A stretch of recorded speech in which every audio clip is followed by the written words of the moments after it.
9 నెలలుగా అంతరిక్షంలో చిక్కుకుపోయిన భారత సంతతికి చెందిన సునీత విలియమ్స్ సురక్షితంగా భూమిపైకి చేరుకోవడంతో భారత్లోని ఆమె పూర్వీకుల గ్రామాల్లో సంబరాలు నెలకొన్నాయి. గుజరాత్లోని జోలాసన్లో సునీత విలియమ్స్ కు చెందిన ఆమె బంధువులు సంబరాలు చేసుకున్నారు. టపాసులు, బాణసంచా కాల్చుతూ డాన్సులు చేశారు.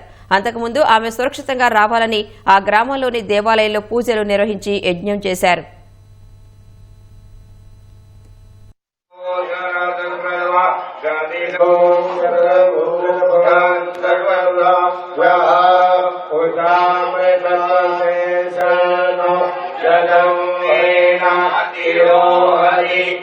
ఏకావానస్య మహిమాగో